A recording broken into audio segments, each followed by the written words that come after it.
जय सच्चिदानंद मित्रों। तुलसीदास जी की रामायण में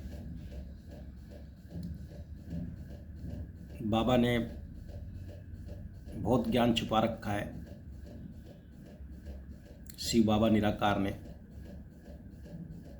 क्योंकि वही किसी के अंदर अवतार लेके वो कवि भी हो सकता है, शायर भी हो सकता है, गीतकार भी हो सकता है,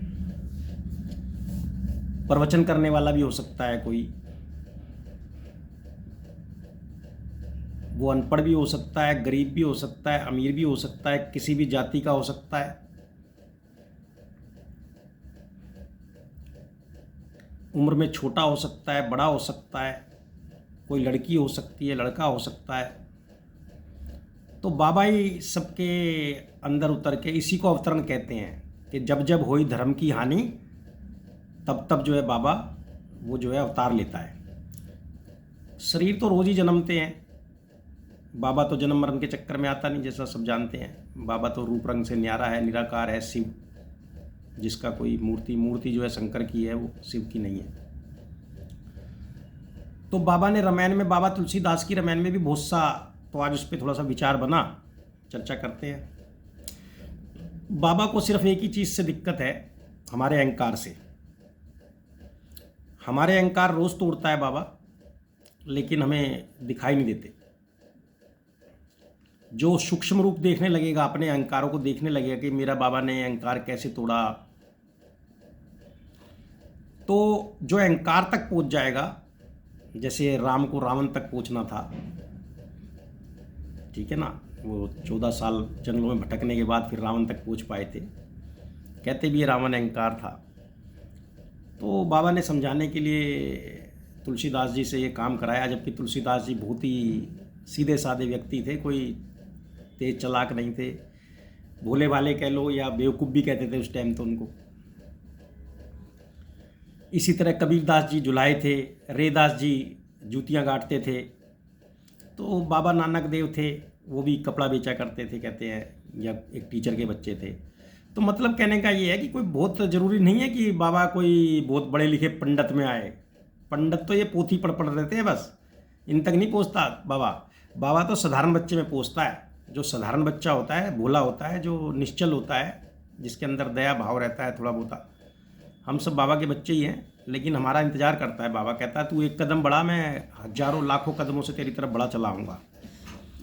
तो वही निराकार ने बाबा तुलसी से रामायण लिखवाई।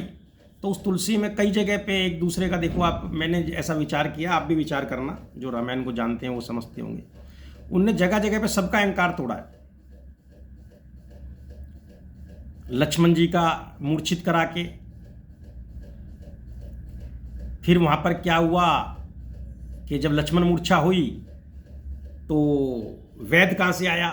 वैद्य जो है लंका से लाना पड़ा। लंका से ही वैद्य को लाना पड़ा, दुश्मन के घर जाके। ये होता है अहंकार को तोड़ना। और वैद्य जो है वैसे तो आया नहीं कोई।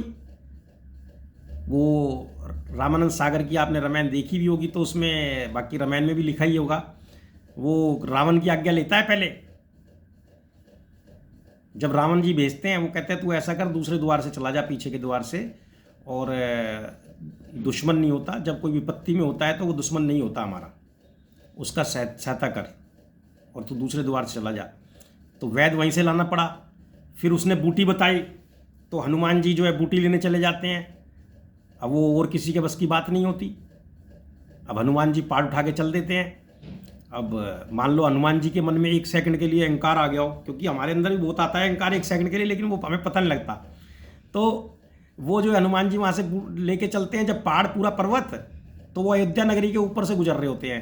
कथा कहती है एक जगह, तो अयोध्या नगरी के ऊपर से गुजर रहे होते हैं। तो भरत जी सोचते हैं, भरत जी उस टाइम राज्य समा, भरत जी सोचते हैं पता नहीं कौन पिशाच या कोई और मायावी कोई हमारे राज्य के ऊपर, जैसे हमारे यहाँ से हवाई जहाज गुजरते हैं दूसरे देश के, तो हम बड़ा ध्यान रखते हैं, है ना, गिरा भी देते हैं, कोई फाइटर वाइटर किसी के जबरदस्ती घुस जाए तो।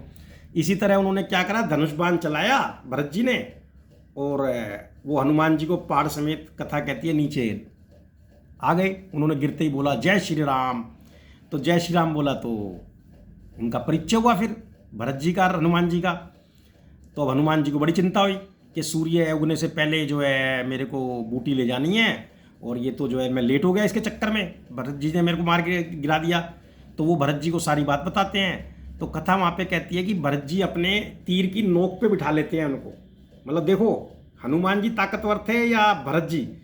पहाड़ उठाया हनुमान जी ने, और फिर जो है भरत जी ने उनको तीर की नोक पे बिठाया और उन्होंने कहा तीर की नोक पे बैठ जा तो फटाफट पहुंच जाएगा। तो वह कथा कहती है कि वो तीर से छोड़ देते हैं स्पीड से। और ये सारी मतलब समझाने का विषय है, क्या हुआ था क्या नहीं हुआ इस पर मत जाना, कवि की कल्पना होती है सब, ये बाबा कराता है जिससे कि हम समझ सके। अब जो है इसी तरह के कई प्रसंग जो है आते हैं जगह जगह पर जो है। अब मान लो हनुमान जी इतने बलवान थे तो फिर पुल क्यों नहीं बनाए पाए हनुमान जी। हनुमान जी उड़ के तो चले गए थे लेकिन पुल नहीं बना पाए थे। पुल जो है उन्होंने ही बनाया, जो वो दो बंदर थे है ना, तो उन्होंने उस पुल का निर्माण करा।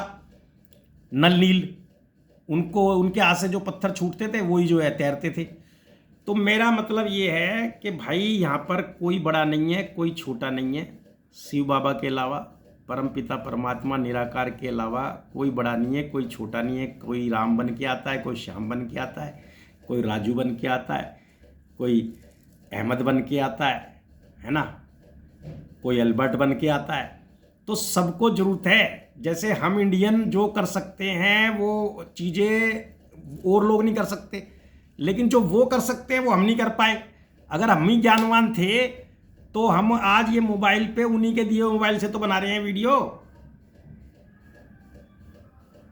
तो अहंकार को गिरा लो भाई, अहंकार को गिराते ही बाबा तुम्हारे पास है। किसी चीज़ का अहंकार नहीं। छोटा सा मजदूर जब हम रास्ता भटक जाते हैं तो हमारा साइकिल वाला गुरु हो जाता है। ये खाली गुरुओं को गुरु मत माना करो, गुरु तो कोई हो नहीं सकता किसी का इंसान, सिर्फ सतगुरु शिव बाबा, सिर्फ एक ही सतगुरु है शिव बाबा। ये सब हम बराबर के बच्चे हैं। ये गुरु पुरुओं के चक्कर मत पड़ा करो। इनके पास कुछ चीज़ है, ये बीमार हो जाते हैं डॉक्टर के पास जाते नहीं जाते हैं बीमार हो जाते हैं डॉक्टर के पास जाते हैं, कपड़े इनको सिलवाने हो तो खुद सिल लेते हैं, दर्जी के पास जाते हैं। तो ऐसे ही देखो ना सारी चीज़ में, कितनी चीज़ों में जो घर में बैठ के चाय पी रहे हो वो गुरु ने दी है क्या किसी ने? कितने एक कप चाय में लाखों लोगों ने सहयोग करा है। विचार करना, जब वो हमारे घर चाय पी रहे हैं हम, 1 लाख आदमी का मिनिमम सहयोग है उस चाय को आप तक पहुंचाने में। तो ये अहंकार से छूटना है सिर्फ हमें, और यही ज्ञान है, ज्ञान और कुछ नहीं है, सिर्फ अहंकार छूटना चाहिए। हाँ, कोई हमारे समझाने के बाद भी लीला है, लीला में अब मान लो मारना भी पड़ता है, पीटना भी पड़ता है, धमकाना भी पड़ता है, लेकिन उसके पीछे भावना क्या है? तो भावना का फल है। तो बाबा कहते हैं मेरे प्यारे बच्चों, ये सब जितनी भी मैंने ग्रंथ वंथ लिखवाए हैं सब तुम्हें समय समय पे आके मैं बताता रहता हूँ नए तरीके, क्योंकि पूरे सभी बच्चे तो ग्रंथ नहीं पढ़ते। अब सब बच्चे ग्रंथ नहीं पढ़ेंगे तो ज्ञानवान बनेंगे ही नहीं। इसीलिए तुम कुछ विशेष लोगों के पांव छूते रहते हो सिर्फ।